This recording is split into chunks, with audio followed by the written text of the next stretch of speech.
ಬಂಧುಗಳೇ ನಮಸ್ಕಾರ.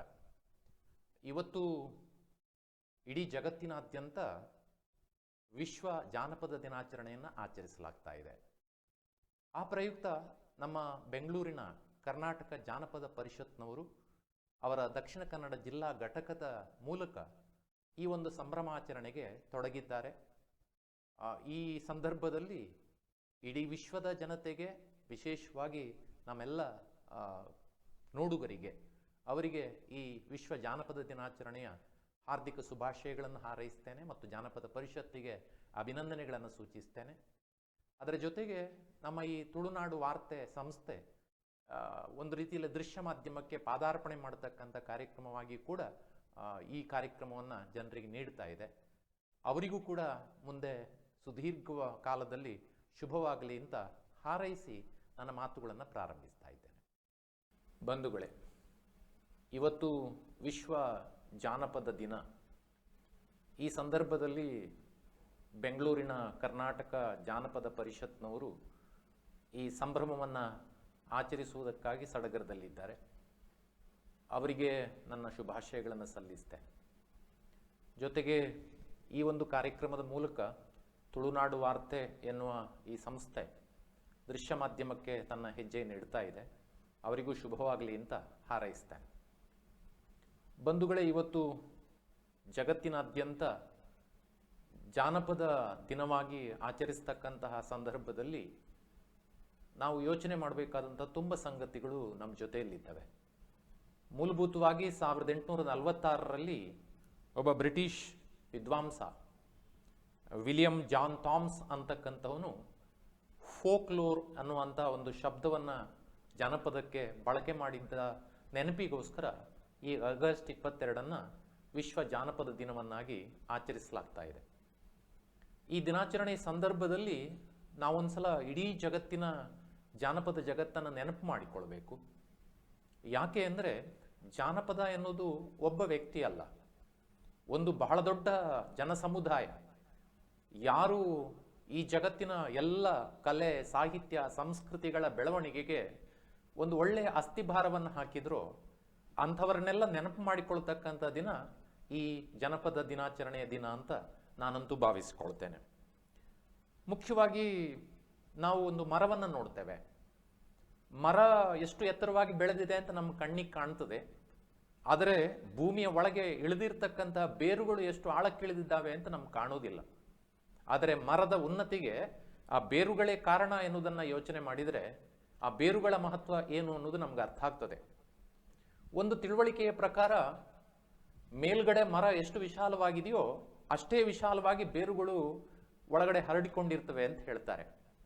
ನಾನು ಯಾಕೆ ಈ ಉದಾಹರಣೆ ಕೊಟ್ಟೆ ಅಂದರೆ, ನಮ್ಮ ಜಾನಪದ ಅನ್ನೋದು ನಮ್ಮ ಬದುಕಿನ, ಅದು ಎಲ್ಲ ಸಾಹಿತ್ಯ, ಕಲೆ, ಸಂಸ್ಕೃತಿಗಳ ತಾಯಿಬೇರು ಅಂತ ಕರೀತಾರೆ. ಅದರ ಕುರಿತಾದಂಥ ಯೋಚನೆಗಳನ್ನು ನಾವು ಮುಖ್ಯವಾಗಿ ಇಲ್ಲಿ ಮಾಡಬೇಕಾಗತ್ತೆ. ಒಂದು ತಮಾಷೆಯ ಸಂಗತಿ ಅಂದರೆ, ಕೆಲವು ಸಲ ಈ ಸಾಂಸ್ಕೃತಿಕ ಕಾರ್ಯಕ್ರಮಗಳಿಗೆ ಹೋದಾಗ ಜನ ಏನು ಮಾಡ್ತಾರೆ ಅಂದರೆ, ಭರತನಾಟ್ಯದ ಉಡುಪು ಧರಿಸಿ ಈಗ ಭರತನಾಟ್ಯ ಮಾಡ್ತಾರೆ ಅಂತ ಹೇಳ್ತಾರೆ. ವಾಸ್ತವವಾಗಿ ಅವರಿಗೆ ಭರತನಾಟ್ಯದ ಸಂಪರ್ಕವೇ ಇರುವುದಿಲ್ಲ, ಸ್ಪರ್ಶವೇ ಇರುವುದಿಲ್ಲ. ಕೇವಲ ಡ್ರೆಸ್ ಹಾಕಿದ ಮಾತ್ರಕ್ಕೆ ಅವರು ಮಾಡಿದ ನೃತ್ಯಗಳೆಲ್ಲವೂ ಕೂಡ ಭರತನಾಟ್ಯ ಆಗುವುದಿಲ್ಲ.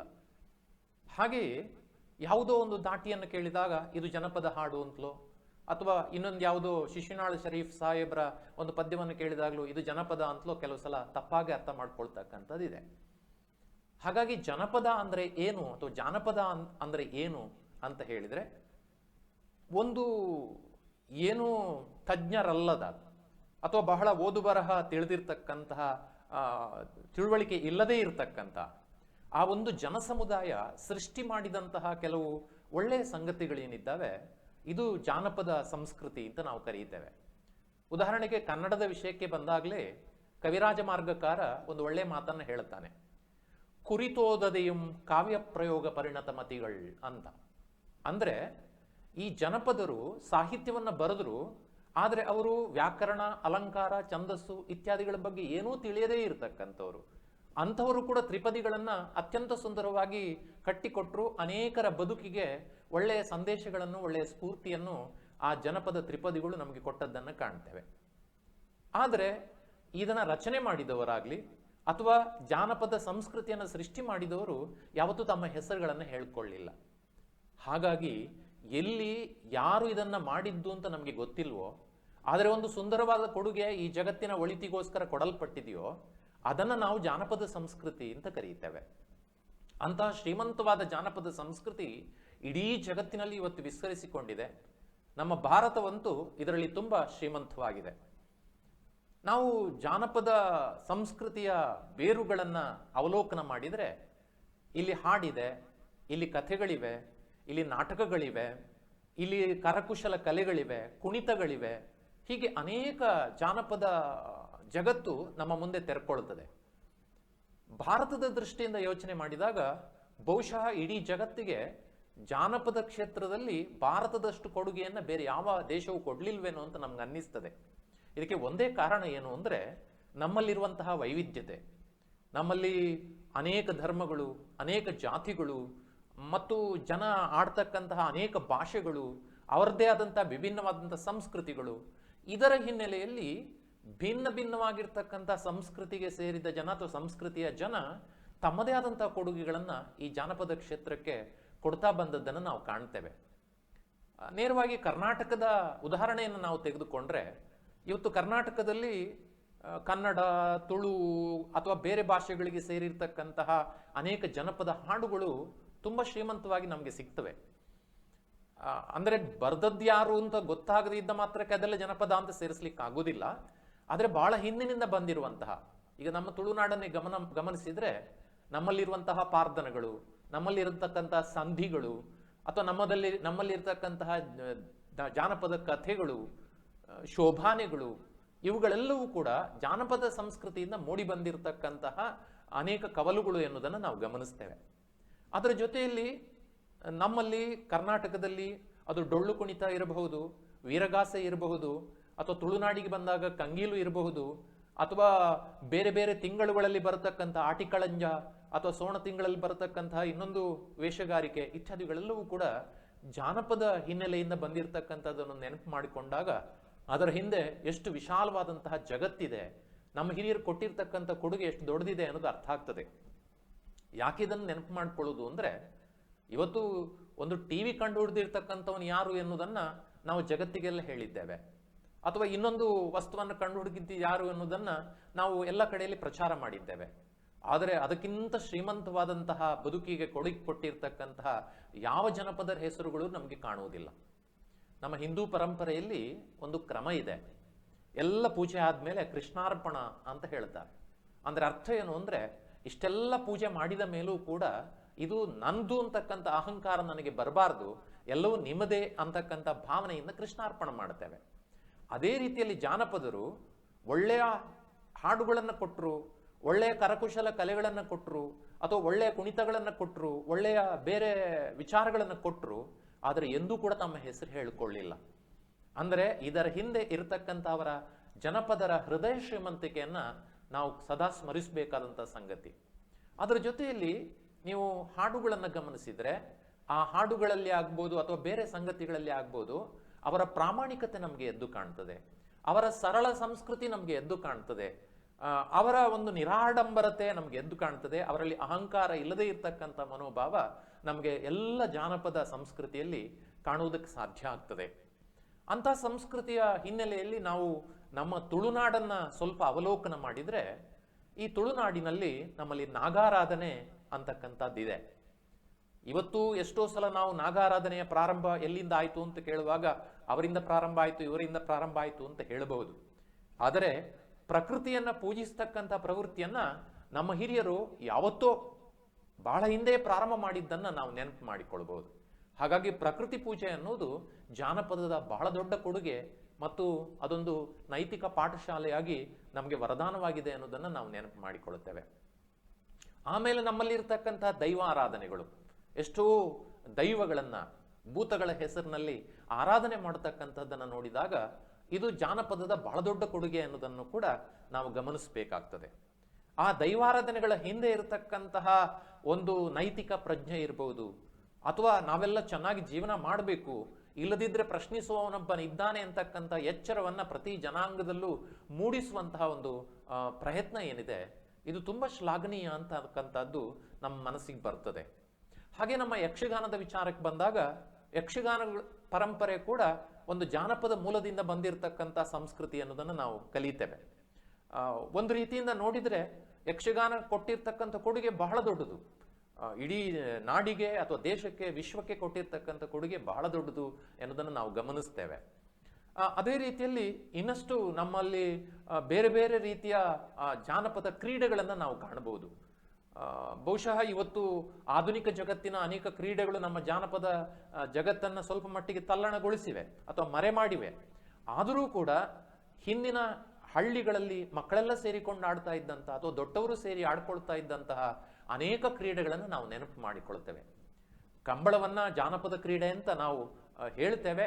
ಆದರೂ ಕೂಡ ಇವತ್ತಿನ ಅದರ ಬದಲಾವಣೆಯನ್ನು ಗಮನಿಸಿದಾಗ ಅದು ಸ್ವಲ್ಪ ಜಾನಪದದಿಂದ ದೂರ ಸರಿತಾ ಇದೆಯೇನೋ ಎನ್ನುವಂತಹ ಆತಂಕ ಕೂಡ ನಮ್ಗೆ ಕಾಡುತ್ತದೆ. ಆದರೆ ಅದರ ಮೂಲವನ್ನ ನಾವು ನಮ್ಮ ಜಾನಪದ ಸಂಸ್ಕೃತಿಯಲ್ಲಿ ಕಾಣುವುದಕ್ಕೆ ಸಾಧ್ಯ ಆಗ್ತದೆ. ಹಾಗಾಗಿ ನಮ್ಮ ಹಿರಿಯರು, ಅವರಿಗೆ ತಮ್ಮ ಜೀವನದಲ್ಲಿ ಏನು ಬಹಳ ದೊಡ್ಡದಾಗಿರ್ತಕ್ಕಂಥ ಆಕಾಂಕ್ಷೆಗಳಿರಲಿಲ್ಲ. ಬಹಳ ಮುಖ್ಯವಾಗಿ ಹಣ ಸಂಪಾದನೆ ಮಾಡತಕ್ಕಂತಹ ಒಂದು ಯೋಚನೆಗಳು ಅವರಲ್ಲಿ ಹೆಚ್ಚಿರಲಿಲ್ಲ. ಆದರೆ ಜೀವನ ಎಲ್ಲರದ್ದು ಸುಖಮಯವಾಗಿ ಕಳೀಬೇಕು ಅಂತಕ್ಕಂತಹ ಭಾವನೆ ಅವರಲ್ಲಿ ವಿಶೇಷವಾಗಿದ್ದದ್ದನ್ನು ನಾವು ಗಮನಿಸ್ತೇವೆ. ಒಂದು ವಿಚಾರವನ್ನ ನಾವು ಜಾನಪದ ಸಂಸ್ಕೃತಿಯ ದೃಷ್ಟಿಯಿಂದ ಈ ಜಾನಪದ ದಿನಾಚರಣೆ ಸಂದರ್ಭದಲ್ಲಿ ಗಮನಿಸಬೇಕು. ಜಾನಪದ ಕಥೆಗಳಾಗಲಿ, ಜಾನಪದ ಹಾಡುಗಳಾಗಲಿ, ಅವಳನ್ನು ಅವಲೋಕನ ಮಾಡಿದಾಗ ಅದೇನು ಇತಿಹಾಸದ ದಾಖಲೆಗಳು ಅಲ್ಲ. ಕೆಲವು ಸಲ ನಾವು ಗೊಂದಲ ಮಾಡಿಕೊಳ್ಳುತ್ತೇವೆ. ಏನು ಅಂದರೆ, ಅದು ಜಾನಪದ ಪಾರ್ಧನಗಳಲ್ಲೋ ಸಂಧಿಗಳಲ್ಲೋ ಒಂದು ವಿಚಾರ ಇದೆ, ಅದು ಸತ್ಯ ಅಂತ. ಎಲ್ಲವೂ ಸತ್ಯವೇ ಆಗಬೇಕಾಗಿಲ್ಲ. ಜನಪದರು ಅದನ್ನು ಪ್ರಸ್ತುತಪಡಿಸುವಾಗ ಒಂದು ನೀತಿಯ ಪ್ರಚೋದನೆಯನ್ನು ಮಾಡುವುದಕ್ಕಾಗಿ ಕೊಟ್ಟರೆ ವಿನಃ ಅದನ್ನೊಂದು ಈ ಐತಿಹಾಸಿಕ ದಾಖಲೆಯಾಗಿ ಕೊಡಲಿಲ್ಲ. ಆ ಕಾರಣದಿಂದ ಯೋಚನೆ ಮಾಡಿದಾಗ ಕೆಲವು ಸಲ ಅದು ಕೇವಲ ಕಾಲ್ಪನಿಕವಾದಂತಹ ಸಂಗತಿಗಳು ಆಗಿರ್ಬೋದು. ಈಗ ಉದಾಹರಣೆಗೆ ಹಿಂದಿನ ಜಾನಪದ ಕಥೆಗಳನ್ನು ನೀವು ಗಮನಿಸಿದರೆ, ಯಾರೋ ಒಬ್ಬ ಕಂಬಳಿ ಮೇಲೆ ಕೂತ್ಕೊಂಡು ಆಕಾಶ ಮಾರ್ಗದಲ್ಲಿ ಹೋದ, ಯಾವುದೋ ಒಂದು ಕೋಲು ಎಲ್ಲರನ್ನು ಓಡಿಸ್ಕೊಳ್ತಾ ಬಂತು, ಈ ಥರದ ವಿವರಣೆಗಳನ್ನು ನಾವು ಕಾಣಬಹುದು. ಅಥವಾ ವಿಮಾನದ ವಿವರಣೆಗಳು ಇತ್ಯಾದಿಗಳನ್ನು ಕಾಣಬಹುದು.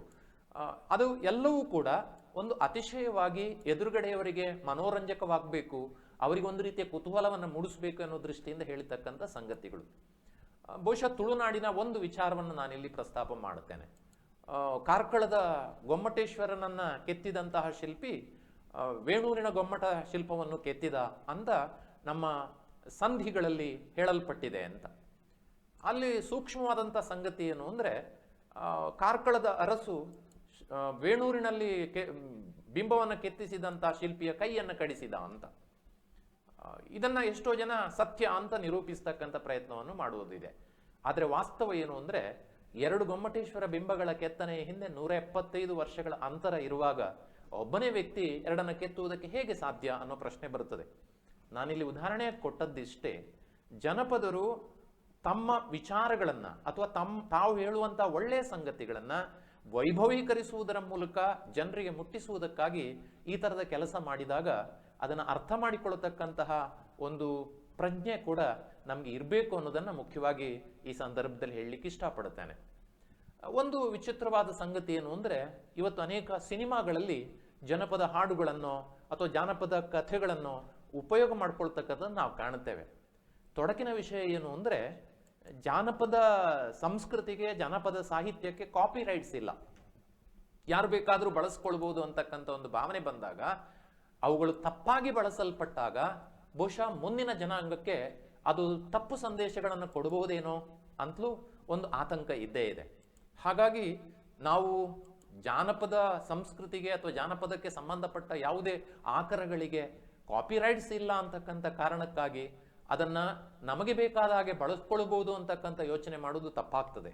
ಆ ದೃಷ್ಟಿಯಿಂದ ನಮ್ಮ ಹಿರಿಯರು ಯಾವ ಪ್ರಾಜ್ಞರಿದ್ದಾರೋ ಅವರು ಜಾನಪದ ಸಂಸ್ಕೃತಿಯನ್ನು ನಮಗೆ ಕೊಟ್ಟರು, ಅದನ್ನು ಅದೇ ಮಹತ್ವದ ದೃಷ್ಟಿಯಿಂದ, ಅದೇ ಒಂದು ಸದಾಶಯದ ದೃಷ್ಟಿಯಿಂದ ಮುಂದಿನ ಜನಾಂಗಕ್ಕೂ ಕೂಡ ಮುಟ್ಟಿಸ್ತಕ್ಕಂಥ ಕಾರ್ಯವನ್ನು ಮಾಡಬೇಕಾಗ್ತದೆ. ಯಕ್ಷಗಾನದ ವಿಷಯಕ್ಕೆ ಬಂದಾಗ ಇದೊಂದು ಜಾನಪದೀಯವಾಗಿರ್ತಕ್ಕಂಥ ಕಲೆ ಅಂತ ಹೇಳಿದರೂ ಕೂಡ ಅದರಲ್ಲಿ ಪದ್ಯ ರಚನೆಯ ಸಂದರ್ಭಕ್ಕೆ ಬಂದಿರುವಂತಹ ಶಾಸ್ತ್ರೀಯ ಸಂಗೀತಗಳನ್ನು ಗಮನಿಸಿದಾಗ ಒಂದಿಷ್ಟು ಪ್ರೌಢರು ಅಲ್ಲಿ ತಮ್ಮ ಒಂದು ಕೊಡುಗೆಯನ್ನು ಕೊಟ್ಟಿರುವುದನ್ನು ನಾವು ಗಮನಿಸ್ತೇವೆ. ಆದರೆ ಇದನ್ನೆಲ್ಲ ಯಾರು ಮಾಡಿದ್ರು ಅಥವಾ ಯಾರು ಪ್ರಾರಂಭ ಮಾಡಿದ್ರು ಅಂತ ಗೊತ್ತಿಲ್ಲದೆ ಇರುವುದರಿಂದ ಅದು ಶ್ರೀಮಂತವಾದ ಜಾನಪದ ಸಂಸ್ಕೃತಿಯ ಒಂದು ಭಾಗವಾಗಿ ಗುರುತಿಸಲ್ಪಡತಕ್ಕಂಥದ್ದನ್ನು ನಾವು ಬಹಳ ಮುಖ್ಯವಾಗಿ ನೋಡ್ತೇವೆ. ಇವತ್ತು ನಮ್ಮ ಜಾನಪದ ಜಗತ್ತು ಎನ್ನುವುದು ಉಳಿದ ಅನೇಕ ಸಂಗತಿಗಳಲ್ಲಿಯೂ ಕೂಡ ಹರಿದು ಬಂದಿರುವುದನ್ನು ನಾವು ಕಾಣ್ತೇವೆ. ಬಹಳ ಮುಖ್ಯವಾಗಿ ನಮ್ಮ ಕರಾವಳಿ ಕರ್ನಾಟಕದಲ್ಲಿ ತುಳು ಸಂಸ್ಕೃತಿಯ ಒಂದು ಭಾಗವಾಗಿ ಅನೇಕ ಆಚರಣೆಗಳಿವೆ.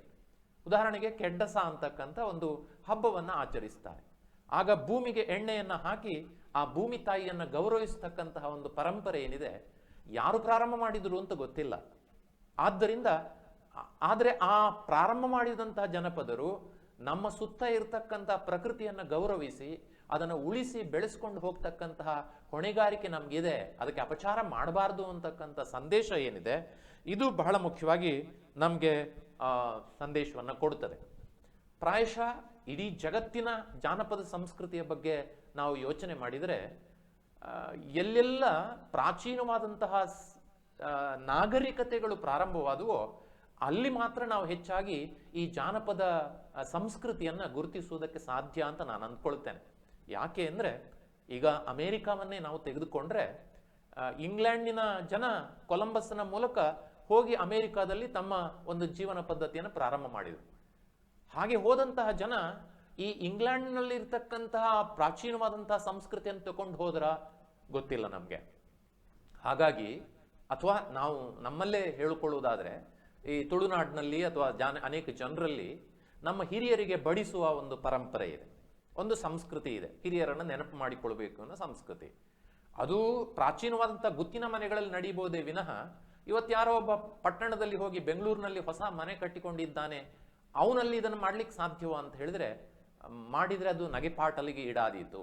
ಅಂದರೆ ಅರ್ಥ ಏನು ಅಂದರೆ ಪ್ರಾಚೀನವಾದಂತಹ ಒಂದು ನಾಗರಿಕತೆ ಮತ್ತು ಸಂಸ್ಕೃತಿಯ ಹಿನ್ನೆಲೆ ಇರುವಂತಹ ಪ್ರದೇಶಗಳಲ್ಲಿ ನಾವು ಜಾನಪದ ಶ್ರೀಮಂತ ಒಂದು ಸಾಹಿತ್ಯ, ಕಲೆ, ಸಂಸ್ಕೃತಿಗಳನ್ನು ಕಾಣುವುದಕ್ಕೆ ಸಾಧ್ಯ ಅಂತ. ಆ ದೃಷ್ಟಿಯಿಂದ ನಾಗರಿಕತೆಯ ತೊಟ್ಟಿಲುಗಳು ಅಂತ ಕರೆಯುವಂತಹ ಅದು ಈಜಿಪ್ಟ್ ಮೊದಲಾಗಿರ್ತಕ್ಕಂಥ ಪ್ರದೇಶಗಳಲ್ಲಿ ಇರಬಹುದು, ಚೈನಾ ಮೊದಲಾಗಿರ್ತಕ್ಕಂಥ ಪ್ರದೇಶಗಳಲ್ಲಿ ಇರಬಹುದು, ಅಥವಾ ವಿಶೇಷವಾಗಿ ಭಾರತವನ್ನು ನೋಡಿದ್ರೆ ನಾವು ಹರಪ್ಪ ಮತ್ತು ಮೊಹೆಂಜೋದಾರೋ ನಾಗರಿಕತೆಯ ಹಿನ್ನೆಲೆಯಿಂದ ನೋಡ್ತಾ ಬಂದರೆ ಬಹುಶಃ ಬಹಳ ದೀರ್ಘ ಜಾನಪದ ಸಂಸ್ಕೃತಿ ನಮ್ಮಲ್ಲಿ ಕಾಣುವುದಕ್ಕೆ ಸಾಧ್ಯ ಆಗ್ತದೆ.